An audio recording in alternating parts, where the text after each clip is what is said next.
Boa noite, então, a todas e todos. Sejam muito bem-vindos aí a mais uma live do Inclui IFSC. Eu sou a psicóloga educacional aqui do campus Araranguá, Juliele Conceição, e também faço parte aí, né, do NAI, que é o Núcleo de Acessibilidade Estudantil do IFSC. E nós que idealizamos, então, essas lives, né, com o intuito de abordar a educação inclusiva e a acessibilidade, tá? Então, eu estou aqui ao lado esquerdo, né, de quem nos acompanha aí na live. Sou uma pessoa negra, cabelos crespos e pretos, olhos escuros, e estou aí com um casaco preto e um cachecol, né, um lenço azul com laranja e rosa. Bom, gente, então, a nossa live de hoje tem o tema família e educação inclusiva em contexto de isolamento social. Vocês podem aí deixando as suas perguntas nos comentários, que mais ao final a gente vai procurar responder essas perguntas para vocês, tá? E para esse bate-papo, a nossa convidada muito especial é a Márcia Bardal. Ela é vice-presidente da Associação Pais em Movimento em prol da pessoa com síndrome de Down de Florianópolis, ativadora da rede de ativadores do movimento Down do Rio de Janeiro, acolhedora do Chat 21, rede de acolhimento a pais de filhos com síndrome de Down, ligada ao movimento Down, né, via aplicativo aí de celular, e conselheira da Associação Brasileira de Psicopedagogia, seção Santa Catarina. Márcia, seja muito bem-vinda. É um prazer tê-la conosco para essa live. Boa noite a todos. É um prazer também estar aqui e receber esse convite em nome da associação.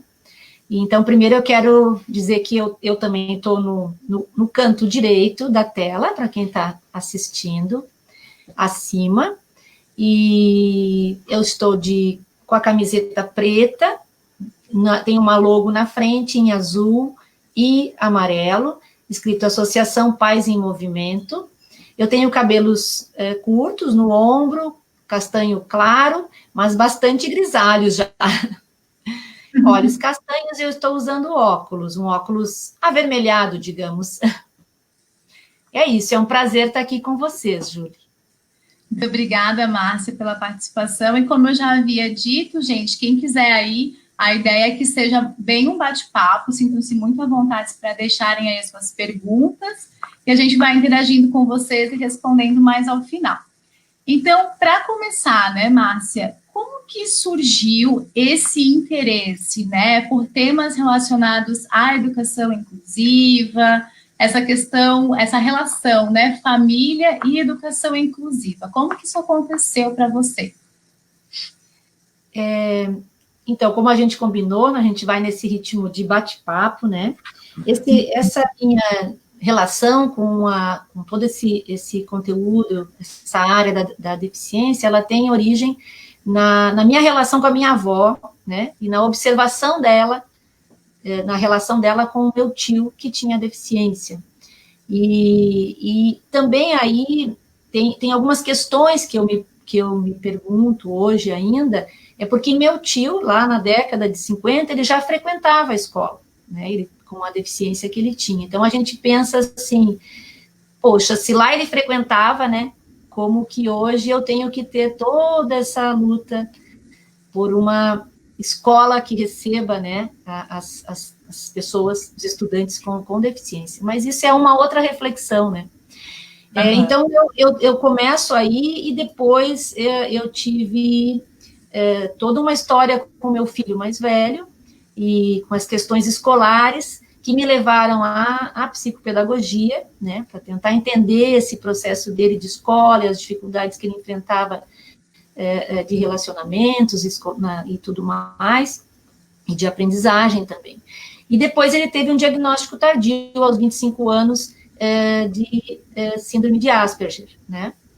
E há 14 anos eu tive meu segundo filho, que tem T21, a trissomia 21, ou síndrome de Down, né, que a gente fala. Uhum. Então, a partir dali, eu sempre tive essa construção, porque eu fiz educação especial, apesar de não ter concluído o curso, porque daí eu casei, é uma outra história, né?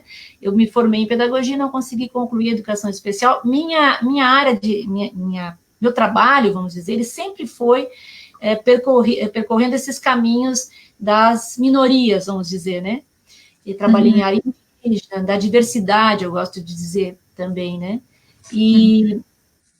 E daí, depois do nascimento do Kim, eu tive uma proximidade ainda maior com todas essas questões das famílias, né, para trabalhar essas questões que vêm do momento da notícia. Então, comecei a fazer, na Associação Amigo Down, mutirões, os mutirões da saúde, eu participar dos mutirões da saúde que eles já faziam, porque a associação já existe há 28 anos, né, foi a primeira do Estado. E aí eu comecei a participar das rodas de conversa na associação. E daí, então, vem depois essa história com o Pais em Movimento, que é uma associação que existe há 4 anos já nesse formato do aplicativo que a gente fala, né? De mensagem. E há 1 ano ela existe formalmente como associação, com CNPJ e tudo mais, da qual hoje eu faço parte. Então, tem uma história aí. Tem toda uma jornada aí, né, Márcia? Isso. Eu vou só organizar aqui, vou tentar reorganizar as nossas posições para quem nos assiste, de modo a facilitar aqui a questão do intérprete, tá? Sim. Então, vamos ver se vai atualizar aqui para quem nos acompanha.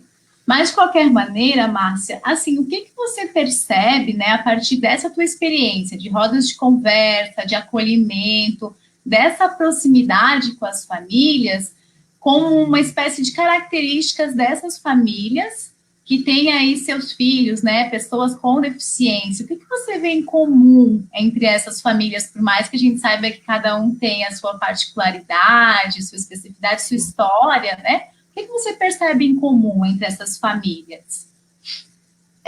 Assim, eu vou te trazer uma percepção que não é só minha, né? Que eu represento, vamos dizer, muitas famílias e pais, e nesses momentos de encontro e de troca, essas questões, então, vêm e tudo mais.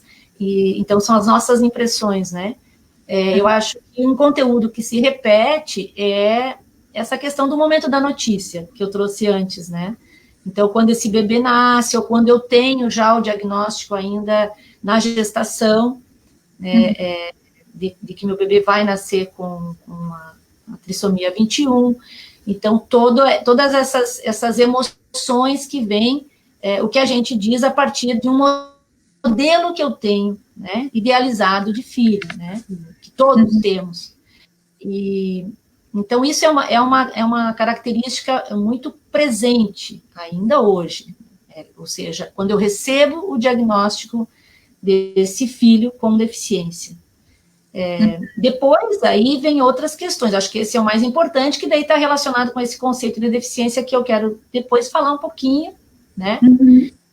Mas outras questões que daí decorrem depois disso, que daí eu já tenho o nascimento, aí a gente, essa necessidade de acolhimento, né, que eu percebo, é uma necessidade de troca, de informação, de espaço de fala mesmo, dessa família, certo? Sim. Algumas talvez mais, outras menos, alguns poucos talvez não tenham, mas entende isso de um modo geral, né, óbvio, da nossa percepção até como associação. E também de todo esse tempo que eu estou nesse formato de trabalho, né? Então, junto com isso, aí depois começam as outras questões, essa preocupação com essa criança. Aí você tem preocupação de como vai ser o mundo com ela, né? Ela nesse mundo, as questões de bullying, as questões de saúde desse filho, né? Então, assim, quando a gente discute eu sofri com a notícia, é muito recorrente ouvir os pais dizerem assim, mas eu não sofri porque eu não queria aquele filho. Tem uma necessidade até de justificação desse sentimento, assim, né? Mas eu sofro por pensar o que ele pode vir a sofrer, entende? Então, assim, isso é bem recorrente, né? E aí depois vem as questões de saúde mesmo, o que esse meu filho pode ter, questões cardíacas, questões de toda a ordem, assim, né? Que a gente sabe que pode acontecer, né? Essas questões de comorbidades, enfim. E também aí já entra, uma coisa vai puxando a outra, né? As questões das terapias, que aí depois a gente entra numa questão de custo de terapia, certo? Políticas públicas, falta de políticas públicas para isso. E, enfim, aí eu acho que os pais vão se aproximando, né? Até por tudo isso, que surgem as associações e que o movimento associativo é muito bem-vindo. Né? Então, eu acho que o grande seria isso, assim, o que mais acontece, né? Depois, claro, as questões com a escola, como é que vai ser, qual a melhor escola, qual o melhor formato de escola, né? Então, assim, aí você vai entrar em várias, dependendo da faixa etária, você vai ter preocupações diferentes, vamos dizer. E o que me chamou a atenção, né, Márcia, na tua fala, uma das coisas foi assim, não é a criança em si o que mais deixa os pais angustiados, digamos assim, né, mas sim como que esses ambientes vão receber essa criança, né? Por exemplo, a escola, a questão do bullying, né? E a importância também de eles poderem se informar, como é o caso da associação, que a gente falou, né, em outro momento, de procura no Google, né? Qual é a perspectiva que a gente encontra mais facilmente na internet? Né? Será que é uma perspectiva de possibilidades ou de limites, né, dessa criança? Exatamente. Porque, e vem essa fala, assim, muito frequente de nossa, eu busquei informações e aí é apavorante, tem esses termos, assim, né? Eu fiquei muito assustada, porque realmente, né, onde você busca, né, que qualidade tem essa informação, que modelo, né, tem essa informação, né, como se construiu aquela informação, como essa pessoa, né, ou pessoas, enfim, que alimentam essas, como é que ela está imbuída de que modelo, quando ela traz a informação. E nisso a gente volta para o momento da notícia, porque como, por exemplo, o corpo clínico, que modelo ele tem na hora que ele dá a notícia, certo? Que aí, aquela palavra que você usou, é um modelo com possibilidades ou é um modelo de fim? Entende? Então, o que a gente diz, Julie, é que existe, por exemplo, um modelo, a gente diz o modelo médico, que é esse modelo onde a deficiência está no eu, né? Então, ela se fecha ali, certo? Isso, na pessoa.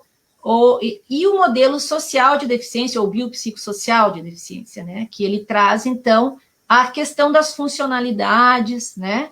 Que ele traz o que me torna a minha deficiência, vamos dizer, é quando eu estou em contato com a sociedade. E a sociedade me impõe as barreiras, né? Então, para o modelo biopsicossocial, são as barreiras. Então, seria uma deficiência de longo prazo mais barreiras, certo? Então, a deficiência não está no eu, ela está no nós. Porque eu sou eu, entende? Eu sou aquela pessoa, com toda a sua complexidade, todas as suas características, né? O que me impede de ter uma vida plena em sociedade, ou na escola, ou no trabalho, né, no mundo do trabalho, são as barreiras que existem lá, entende? Então, eu já não entro numa situação de igualdade. Eu gosto muito a gente tem a professora Rosângela Machado, que é maravilhosa, né, aqui no estado, e eu gosto muito quando ela diz que a igualdade, ela não é o fim, ela é o começo. Entende? Olha que bonito, né? Ela é o começo. Então, assim, se eu vou para a escola e eu não tenho as barreiras minimamente eliminadas para que eu possa mostrar meu potencial, como que eu vou ter... Eu já não começo num pé de igualdade, né? Uhum. Então, nesse sentido, então, nesse sentido que vem ao encontro da ideia de políticas públicas, de, vamos dizer assim, intervir no ambiente, né, Márcia? Muito mais para que a gente possa diminuir essas barreiras, de modo a tornar a aprendizagem, no caso da escola, né, acessível a essa criança, depois a esse adolescente. É por aí? Exatamente. Entende? Essa é a ideia.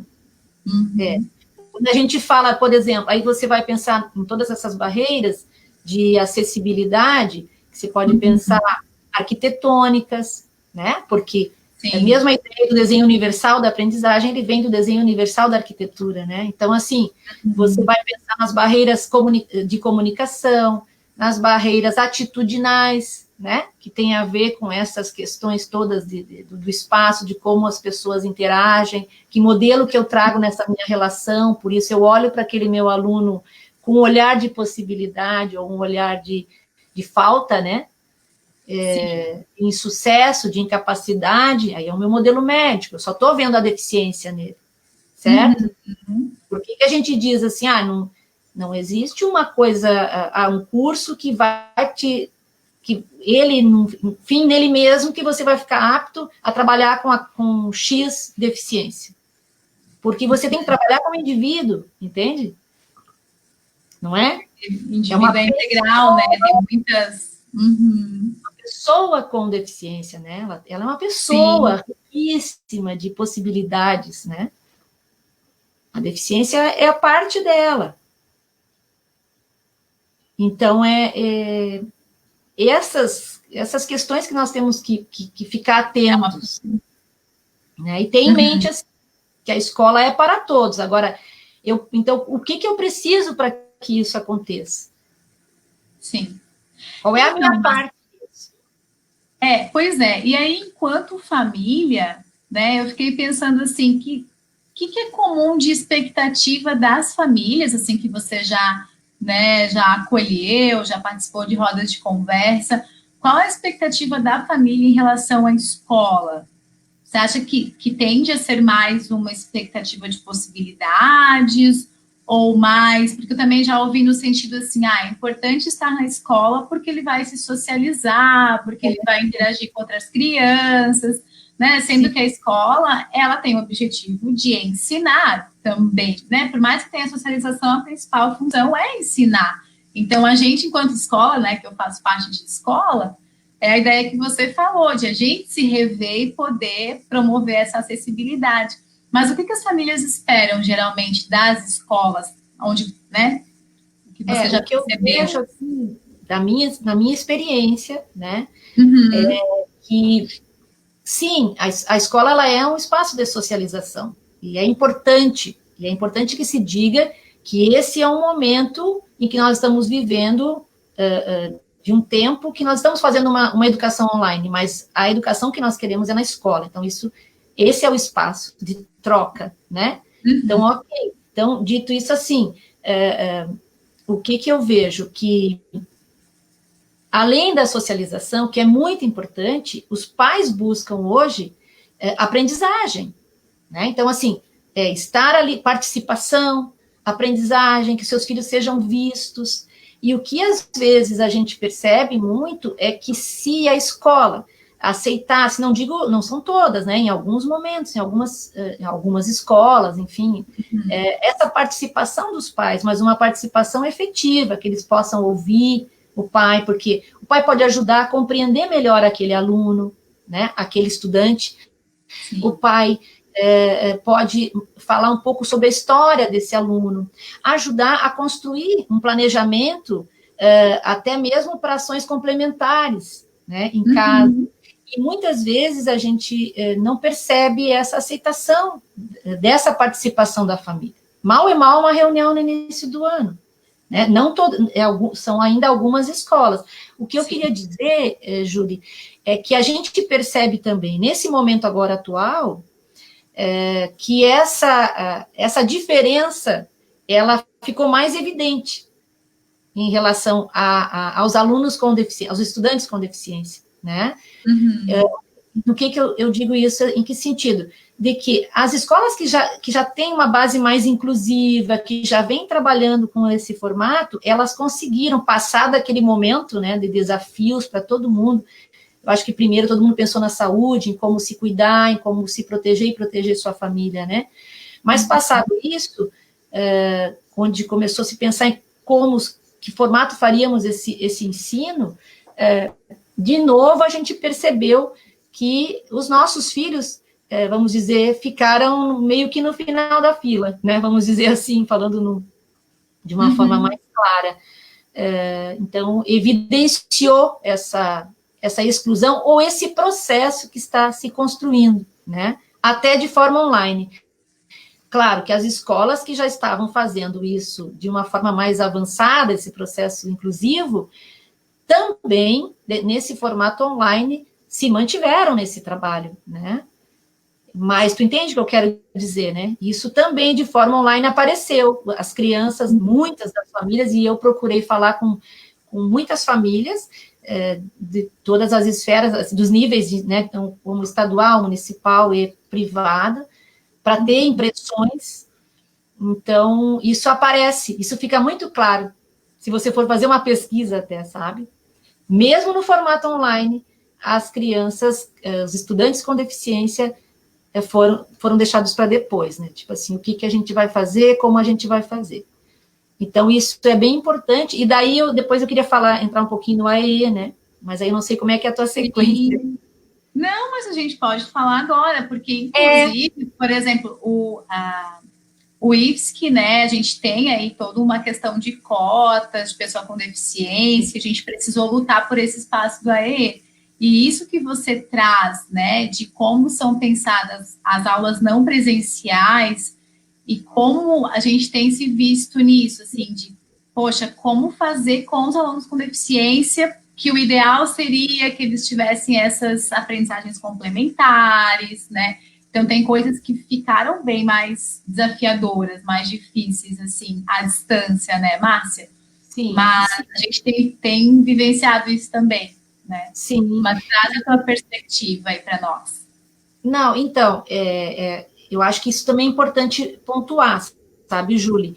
Houve uma dificuldade e ela é pertinente, e eu penso, e aí tem um recado, vamos dizer, importante da minha percepção, é que o trabalho com a escola, ele tem que ser de parceria, entende? A princípio, como eu digo, né? Chega um momento em que não é mais possível, aí você vai procurar os caminhos que tem que procurar.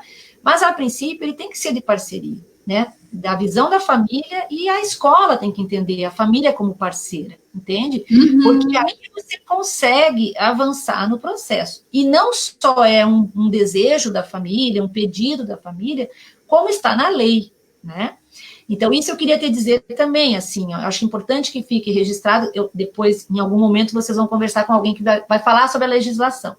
Mas o que eu quero trazer é que é o seguinte: ok, a gente tem essa dificuldade em fazer, e tudo bem, nós todos estamos construindo a educação inclusiva, né? Mas eu também penso que a gente tem que olhar um pouquinho e refletir sobre essa questão, para ver como a gente também, acho que está faltando algo, né? Um pouco de cada, vamos dizer, nesse processo. Porque, pela nossa legislação, se você for pensar, por exemplo, a implantação das classes multifuncionais, que tem, né, que são do AE, ela é de 2004. Então, isso são 16 anos que ela está lá, né? Aí a gente teve a política de educação inclusiva em 2008, sobre a de educação especial na perspectiva de educação inclusiva em 2008, sem contar em toda essa construção que tem mais de 30 anos. Então, assim, sobre o AE, isso eu digo para as famílias têm que se debruçar sobre a LBI, que é agora de 2015, fez 5 anos no dia 6, né? Não só as famílias, os professores, todo mundo tem que ler a nossa legislação. Não é só para dizer, mas primeiro sim que é para dizer que é um direito. Lógico, a educação é um direito de todos, de todos. E a educação inclusiva também. de crianças e estudantes com e sem deficiência, porque em algum momento eu posso precisar de uma educação diferenciada, né, de uma estratégia diferenciada, certo? Acho que isso tem que ficar claro, né? E então, se, por exemplo, se eu tenho o AE já implantado na minha escola, muitas, talvez, das dificuldades que a gente sente lá na escola, poderia, vamos dizer, ser amenizado, a gente poderia estar pensando junto esse processo, ter uma pessoa ali que é especialista, isso, claro que ela não dá conta de tudo, não vai dar conta de tudo, não é assim que funciona. E que bom, né? Porque a gente tem que se reinventar mesmo, tem que buscar as informações. Mas eu tenho que ter minimamente isso, entende? Que é uma sala com uma professora que possa pensar as ações com uma equipe pedagógica, com o professor regente. Então, eu acho que os pais, eles querem ver isso, entende? E mais ainda, os pais querem entender esse processo. Porque o que acontece? E isso em todos os níveis, né? Claro, se eu estou isso a gente já conversou, né? Se eu estou... em que momento que a família é presente ao longo da vida escolar? Depende. Porque nós trabalhamos, né, pela autonomia e pelo protagonismo. Sim, então, hoje aí tem um sujeito. Isso. Hoje eu sou porta-voz do meu filho. Mas lá na frente, a ideia é que ele fale por ele, né? Ou que ele tenha uma mediação de apoio no caso da síndrome de Down, mas, ou talvez não precise, não sei, né? Eu acho que essas são as questões que a gente tem que refletir, entende? Eu preciso dar aquela acessibilidade ou não preciso? Fale com o outro, a depender do grau de autonomia, né, de independência, a faixa etária. Sim. Aí a família vai estar mais presente, ajudando a pensar, ou vai estar menos presente. Agora, a participação da família é prevista na legislação, está lá, né? Então, a escola, ela não tem... Mas a gente não quer também, assim, que a escola nos receba, porque ela é obrigada a receber. Essa não é a ideia, né? A ideia é de parceria, a ideia é de somar. Sim. Né? Essas são as questões que a gente tem que pensar.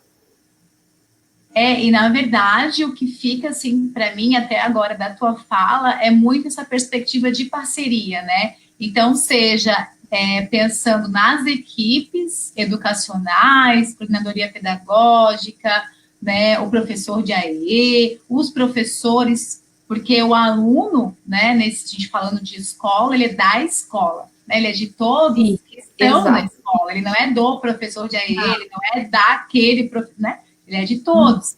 Então, aí implica essa parceria, essa colaboração, e aí quando você traz família e escola também, até para discutir, né? Não, agora o Joãozinho já pode fazer tal coisa sozinho, pai e mãe. Vamos pensar aqui juntos, né? Isso. E aí, se você deu o espaço para que a família possa colocar como é o Joãozinho lá, e você colocar, olha, aqui na escola é assim, entendeu? Não é desse jeito. Então, vocês vão conseguir... A gente fala o PDI, né?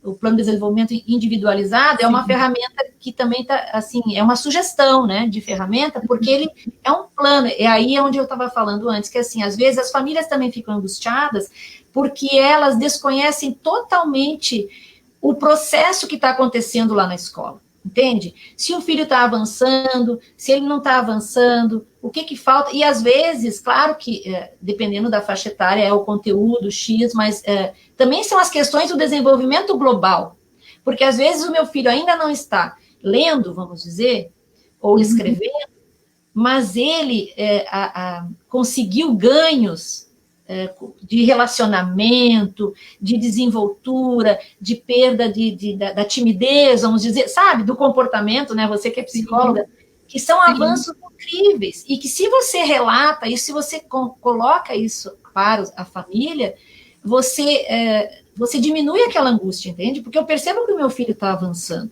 Então, eu acho que falta muito também disso, dessa devolutiva para a família, do que está acontecendo no processo escolar, entende? Mas é assim com todos. Não, mas a gente tem que trabalhar com equidade, né? Que a gente fala. Não é com igualdade, é com equidade. Essa é a ideia, gente. E também pensar, eu digo muito isso, assim, que a gente tem que começar a pensar numa outra questão em relação à deficiência, né? Eu gosto de dizer agora assim, ó, eu quero trabalhar pela diversidade, entende? Porque não dá para trabalhar fechado. Acho que você tem que entender e reconhecer que nós somos diversos e que a gente cresce com a diversidade. Porque aí fica, você avança, entende? Nesse sentido. Que nós trabalhamos e funcionamos ainda muito num modelo, que é o modelo médico. A gente tem que sair desse modelo. Uhum. Nós temos que nos ver diversos, entende? E lidar com essa, buscando só a eliminação de barreiras, mas a partir também do que você me coloca que é uma barreira para você, eu não posso me antecipar. Porque também tem isso às vezes, né?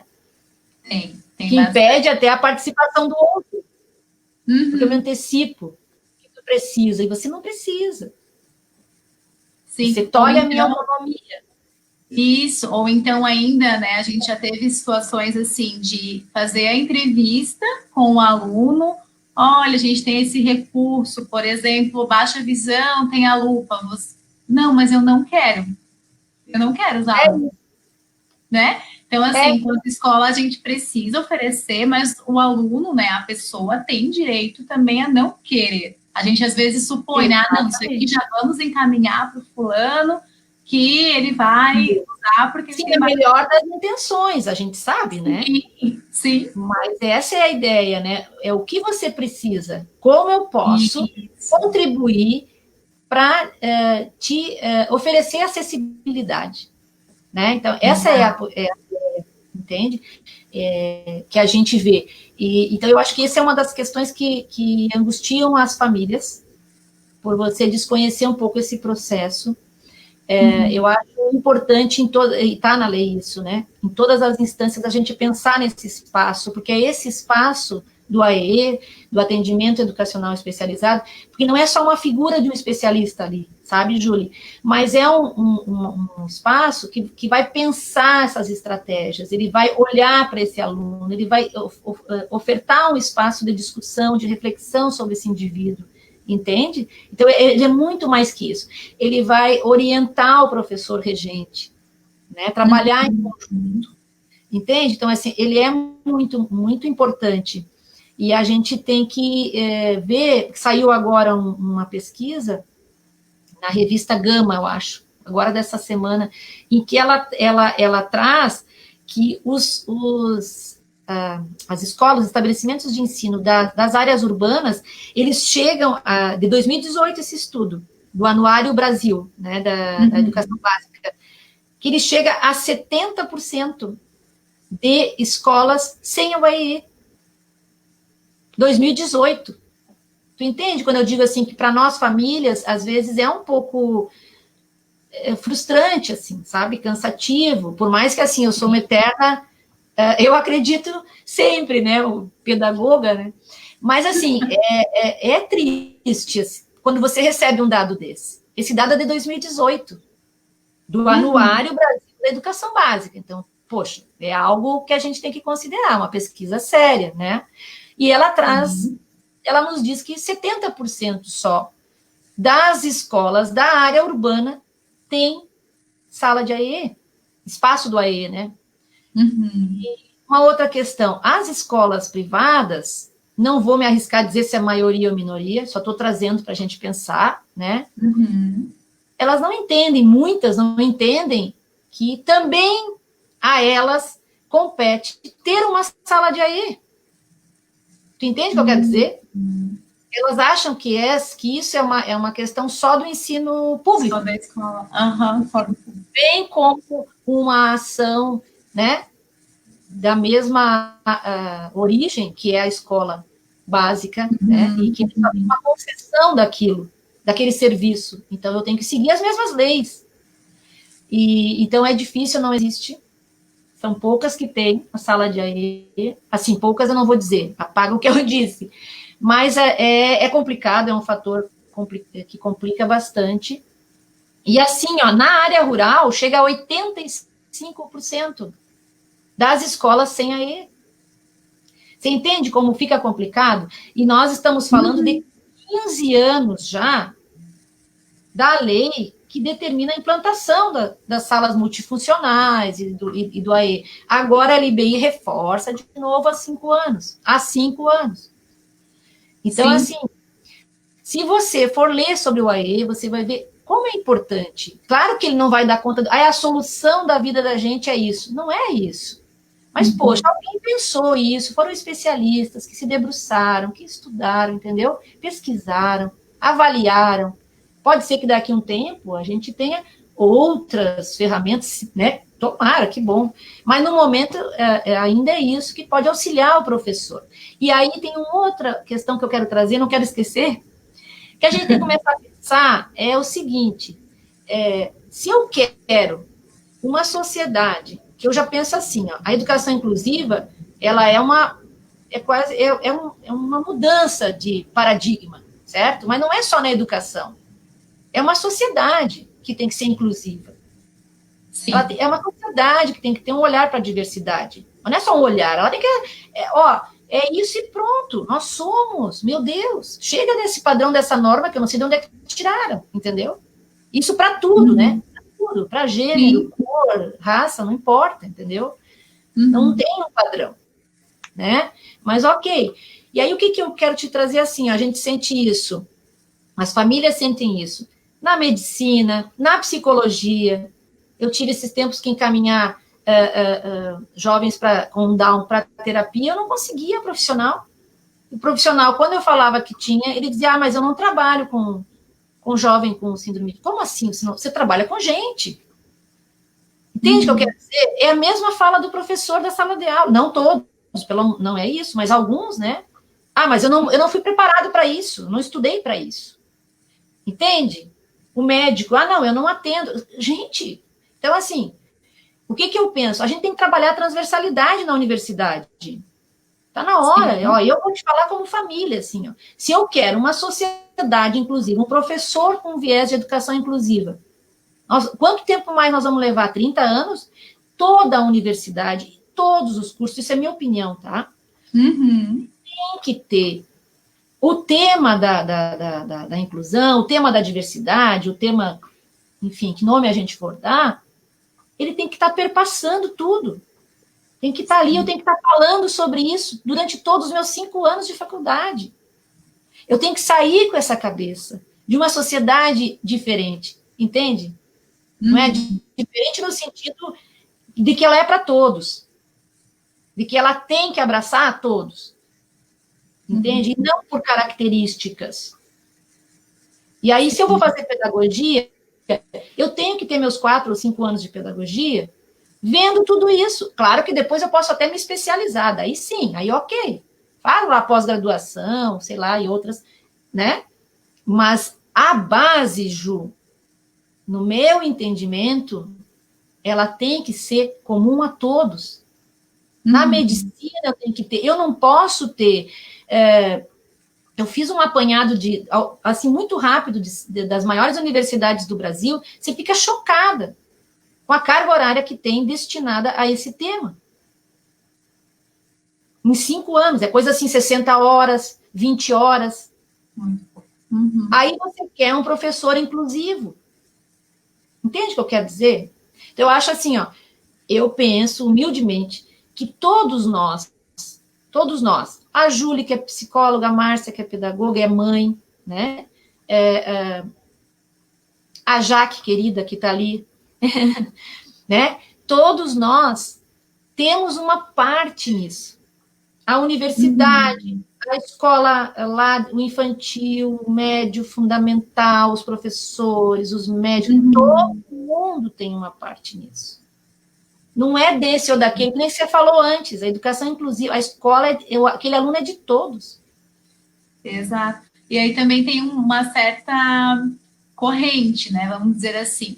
A educação infantil, médio, a gente está vendo chegando cada vez mais também no ensino superior, aí pensar o mercado de trabalho. Então, como você disse, é a sociedade de uma forma, né, total, assim. É a sociedade, porque daí quando meu filho termina a escolaridade, ou mesmo os que optam por não, né, não concluir o nível universitário, vamos dizer, você vai para o mundo laboral. Aí você começa uma outra, a gente diz assim, como é uma cruzada, né?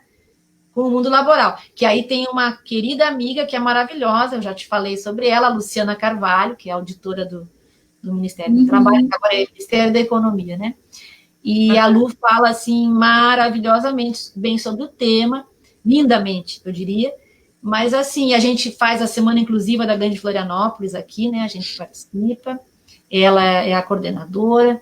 É toda essa luta pelas cotas, por tem a metodologia do emprego apoiado, sabe, tem todo, aí sim você vai para tudo de novo, as famílias sempre envolvidas para que isso se efetive, entende? Sim. E tudo bem, eu acho que é isso mesmo, a gente tem que ajudar a construir. Mas eu penso assim que, por exemplo, em relação à escola, tem coisas assim que vão cansando um pouco, porque são 30 anos, né? De lei, assim, mais próxima tem 15, sei lá, 20, ou 10, ou 12, sabe? Então, se você for pensar a Constituição de 88, que era a Constituição Cidadã, ela já traz isso. Então, poxa, o que a gente espera para formar jovens, né? Com esse viés de uma sociedade para todos, né? De uma sociedade que é diversa. Então, eu penso que tem algumas reflexões que a gente tem que fazer, como família e como sociedade mesmo, do que é importante para nós, né? Que sociedade que a gente quer. Decididamente, a gente não quer mais a sociedade que a gente tinha antes da pandemia, né? Vamos fazer uma coisa um pouco diferente, vamos aproveitar a pandemia, assim? Sim. E já voltar um pouco diferente, né? Enfim, é só uma brincadeirinha. Não, mas até que a gente tinha conversado um pouco, né, Márcia, como você trouxe, de a questão do isolamento social, de ter também mexido um pouco no sentido de não ficarmos acomodados, a gente, por mais que você disse assim, poxa, é pensado de novo por último, né, na pessoa com deficiência, mas assim, poxa, o que dá para fazer, o que dá para construir, né, e promover esse acesso. Isso é bem legal, Júlia, porque sim, tem esses pontos, né, que a gente falou antes, mas assim, tem uma coisa, vamos dizer assim, uma luzinha ali de positivo, assim, em que sentido, que horror se possa dizer que, não estou falando da pandemia em si, né, não é isso, mas estou falando desse momento que a gente está aqui em casa, né, todo mundo, e pensando sua nova forma de trabalhar, né, sua nova forma de atender seus filhos nessa questão de escola, de pensar em quem, dependendo do trabalho, tem muita gente que perdeu o trabalho, então são muitas questões que mexem com o nosso emocional, né, e o emocional das famílias. Como que ficam as terapias dos meus filhos, o meu filho precisa da terapia, eu preciso atender a escola do outro online, eu preciso trabalhar, eu preciso, entende? Então, assim, foi um momento muito crítico para todos, mas eu vejo, assim, por outro lado, que em se falando da escola, a escola teve que fazer, muitas já fazem, mas assim, aquelas que não fazem, vamos dizer, ela teve que buscar algo que a gente sempre fala, que na educação inclusiva, que a sala de aula, ela deve ser um território da criatividade, sabe? Um território da imaginação, um território da experimentação, entende? E aí eu acho que eu pensei em alguns momentos assim, olha só, veja só, tanto que a gente falou sobre isso, agora está todo mundo tendo que se reinventar, entendeu? Aí tem professor que nunca imaginou, claro que é difícil e dói, né?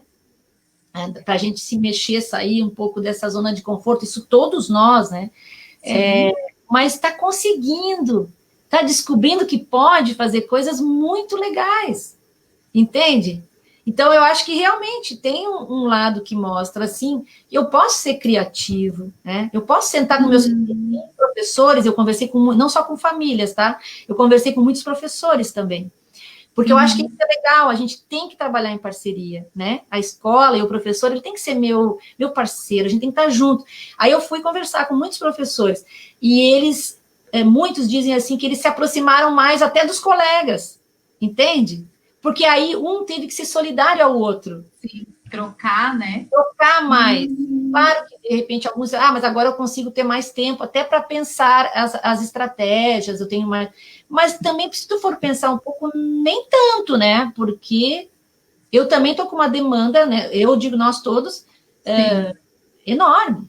E além da demanda e da carga emocional, né? Porque a gente, como a gente diz, está vivendo ainda um processo muito delicado, muito assustador até, né?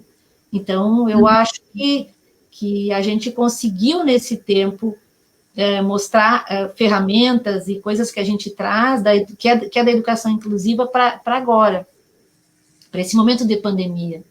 Então, é bonito de ver, assim, eu tive depoimento de professoras que atendem crianças jovens com TEA, né, de como...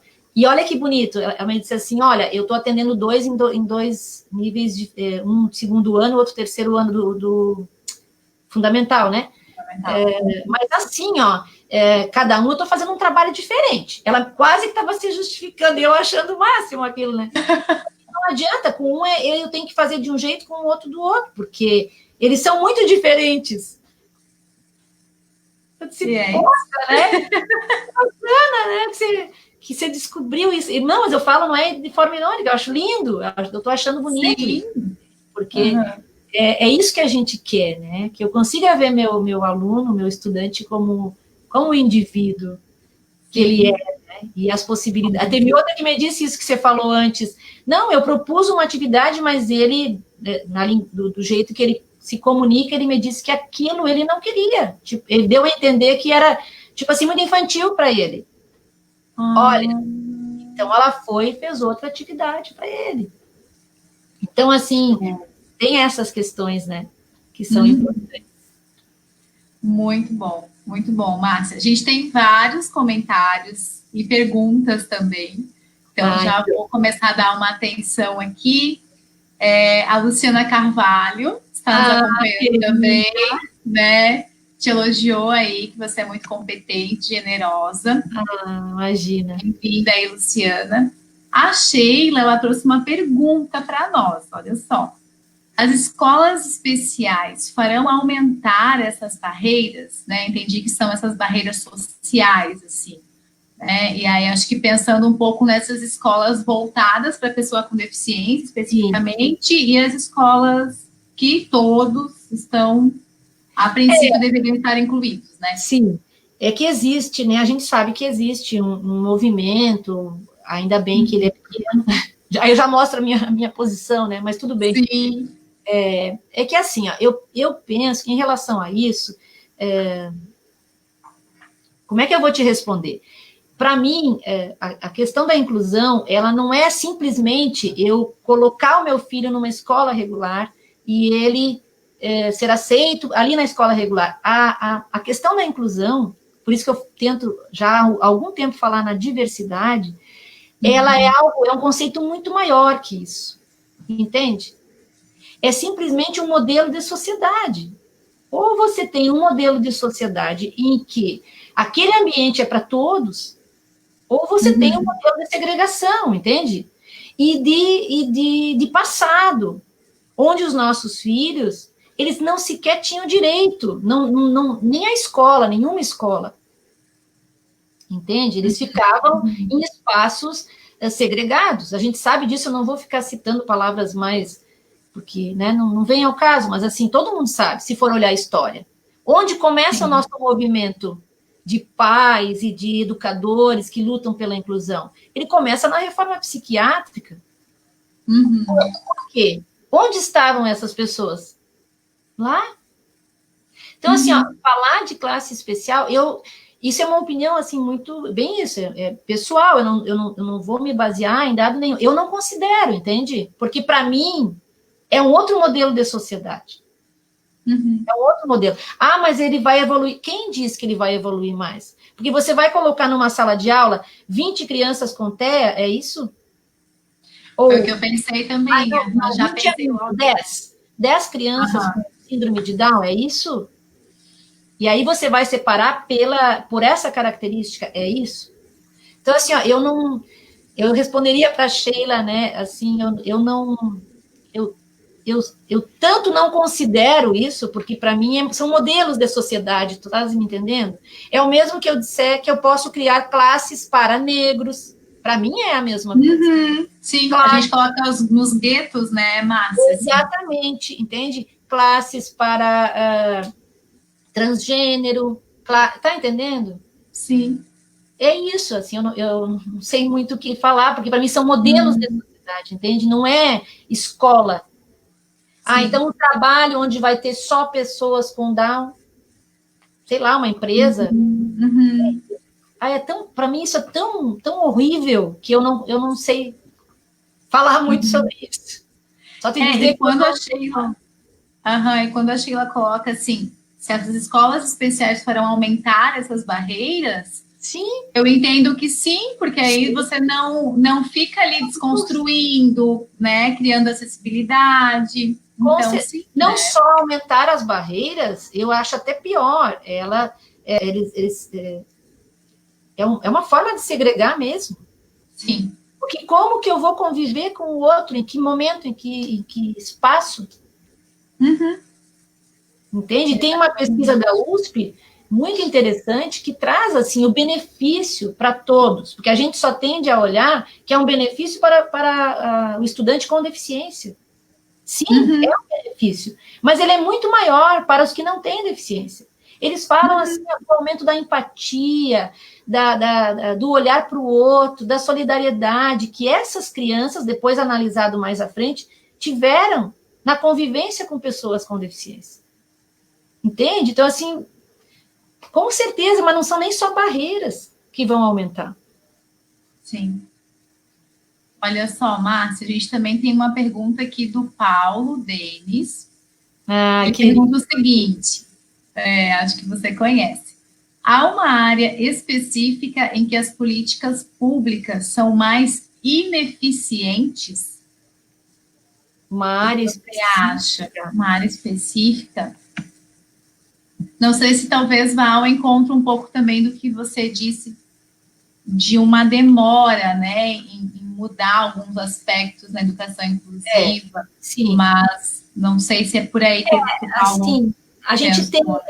para mim também, mas assim, a gente tem graves, por exemplo, assim, uma situação que é complicada. A gente não tem um número, por exemplo. Meu filho precisa de muitas terapias. Meu filho, digo, a criança que nasce com T21, e a gente está falando, né, representando a associação, mas eu também quero que isso seja para todos, né? Mas no nosso caso específico, então tem necessidade de várias terapias e profissionais. Então, digamos, 5 por semana. Você pensa o quanto isso significa financeiramente. Então, a gente busca essas políticas para que todos possam ter acesso, de alguma forma, né, ou minimamente, ao tratamento para o desenvolvimento do seu filho. Só que, assim, como não existe um número no país, nossos filhos não aparecem no censo, vamos dizer, então você não tem a oferta desse serviço adequada ao número de nascimentos com T21. Entende? Então, por exemplo, o posto de saúde, você é psicóloga, ele oferta, vamos dizer, tem uma fono no posto, para todo um bairro de 20 mil habitantes. Entende? Aí é um problema sério, e que a gente também, como movimento, já se empenhou numa campanha que o Movimento Down chamou e que nós participamos como Associação Pais em Movimento, Notificar Importa, e onde a gente buscava a notificação do nascimento da criança com T21, né? Então, na saúde tem esse problema, na educação nós temos essa questão, que eu acho que aí eu não sei como, eu acho que tem a ver um pouco com a universidade, né, na formação, e também nesse engajamento, assim, das pessoas em ver essa questão da inclusão como um modelo mesmo de sociedade que a gente quer construir. Entende? Não sei se eu respondi a pergunta do Paulo.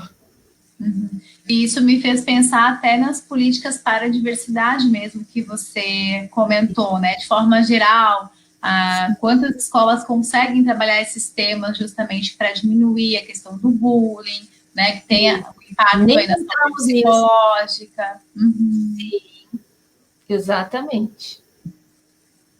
Bom, a Bartira comentou: queremos que as crianças aprendam também, não só socializem. Parabéns, Márcia. A Bartira é nossa presidente, querida, da associação. Que legal. A Janete também nos deu boa noite, elogiou aí o projeto das lives. A Ana Paula: ótima a tua fala, Márcia. Os pais também são atores nesse processo de inclusão e aprendizagem. Trabalho colaborativo é fundamental. Isso, perfeito, Ana Paula. Isso aí. Mas não, tem vários comentários, a Elaine também comentou aqui. Isso mesmo, Márcia, a família precisa participar e a escola tem que ser receptiva. Construção de muitas mãos em prol de um bom desenvolvimento escolar do aluno com deficiência. Muito bom. Isso aí. O Gabriel, que é nosso professor de AE, também elogiou as tuas considerações, Márcia. Acredito que foi bem no momento que você falou, assim, da família estar presente nesse processo, né? Sim. E a Sheila colocou: infelizmente, não são todas as escolas que permitem que a família interaja, contribua com o crescimento, né, escolar de todos. Infelizmente mesmo. Tem uma pergunta aqui da Simone: até quando a escola precisa de tempo para se organizar em relação à educação inclusiva? Como uma lei de 16 anos, na verdade, ela colocou uma indignação, assim, né? Sim, a escola tem que ver o aluno como parte, sujeito. Isso, perfeito, Simone, isso aí, com certeza. E aí eu também fico aqui pensando que a gente conversou em um outro momento da importância, né, das associações, desses espaços para as famílias poderem ter essa apropriação, né, de poder defender, ajudar, assim, a defender os direitos, né, da pessoa com deficiência. Isso. Muito bom. A Edith também está colocando: a educação inclusiva é construída com articulação dos profissionais, a importância do AE como espaço investigativo de estratégias diferenciadas que possibilitem o acesso ao conhecimento. Muito bom, é isso aí. Isso mesmo. A Luciana falou da diversidade ser nossa maior riqueza, né? Vários comentários aqui, o pessoal está elogiando bastante. Deixa eu ver se tem mais alguma pergunta. Pergunta, acho que... Opa, tem uma aqui. Deixa eu ver, deixa eu voltar. A Claire: saber falar corretamente não quer dizer direito linguístico do aluno na aprendizagem e comunicação da língua oral de português? Não ficou muito claro para mim. Eu não entendi a pergunta também. Não sei se a Claire quer comentar novamente. Ela acabou de enviar 1 minuto. Se quiser enviar um complemento, Claire, para a gente poder debater essa pergunta. E aí tem mais alguns elogios também. Com relação aos censos, né, que você trouxe, Márcia, do número, né, de pessoas com deficiência, para poder aí ter os serviços. Sim. Um número que possa atender essas pessoas, né? Muito bom. Então, a gente está chegando aqui ao final, né? Passa muito rápido. Chegando ao final da nossa live, eu te agradeço muito, Márcia, por esse momento aí de a gente poder conversar sobre esse tema, né? Se aproximar aí das perspectivas e expectativas que as famílias têm, a gente enquanto escola, enquanto esse outro papel, né? Sim. E gostaria de te ouvir, se você quiser deixar um recado aí para quem nos acompanha, para quem... a Claire conseguiu falar: o aluno surdo que quer aprender o português oral, ele não tem este direito linguístico? Sim. Até onde? Sim. Tem, né? Todos têm direito. Tem, porque daí a Libras fica como a segunda língua, não é? A Libras, né, a materna, e o português, ele, sim, é ofertado, Claire. Mas depois, se você quiser nos enviar aí, está tendo alguma dificuldade com relação a isso em alguma escola, mas até onde nós sabemos, sim. Sim. Né? E aí, então, Márcia, eu vou te passar a palavra para você deixar um recado aí para as pessoas, para as famílias, né, que estão nos acompanhando. Sim, assim, primeiro eu quero agradecer, né, em nome da associação Pais em Movimento, esse espaço para a gente poder falar um pouquinho do que a gente falou, que é uma impressão que a gente tem das famílias que a gente recebe, que a gente conversa, ou das rodas de conversa que eu participo, né? Então, sempre deixando claro isso. E que foi um prazer, então, poder estar com vocês. Também a gente está à disposição, você pode entrar em contato com a gente pelas nossas redes, a gente tem o Instagram e o Facebook da associação, em breve a gente está lançando o site também, nós fazemos eventos, e se seguir ali pelas redes, você consegue nos acompanhar e participar também, né? Claro, agora não presencialmente nesse momento, mas sim, acompanhar o que a gente está fazendo e entrar em contato mesmo, se precisar trocar alguma informação, né? A gente está à disposição. E eu queria deixar também, posso falar agora, Júlia? Pode sim, fique à vontade. Para vocês, de uma mãe também, eu vou ler, tá? De uma mãe também, que fala uma coisa muito bacana, assim, sobre essa questão toda da inclusão. Muitos devem conhecer, é a Lau Patron, é a mãe do Leãozinho, né, do João, do Rio Grande do Sul. Então, ela diz assim, ó, abre aspas, pergunte na escola qual o seu posicionamento sobre inclusão. Uma escola que não tem a capacidade e o desejo de olhar para as diferenças gritantes do meu filho, não vai ter a sensibilidade para olhar para as sutis do seu. Inclusão não é um favor, é um processo de melhora do mundo para todos. É entender a diversidade como força e não como fraqueza.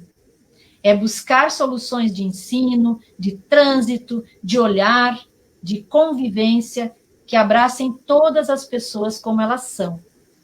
Nunca reduzam a pessoa a um problema. Ela corre o risco de acreditar nisso. Nós somos a diversidade. Sejam a aldeia, sejam a rede. Muito obrigada. Que lindo, Márcia. Muito obrigada. Foi um prazer tê-la conosco nessa noite. O espaço está sempre aberto, a gente já conversou sobre outros temas, né, para as próximas lives, a Márcia já contribuiu conosco nesse sentido. Agradeço também a todos que nos acompanharam, tá, pela presença, pela participação, e a gente está à disposição de vocês também aí para os próximos momentos. Nos acompanhem aqui pelo Facebook. Muito obrigada e uma boa noite e uma boa semana. Obrigada, Jaque. Tudo de bom. Beijo. Beijo. Tchau, tchau. Tchau.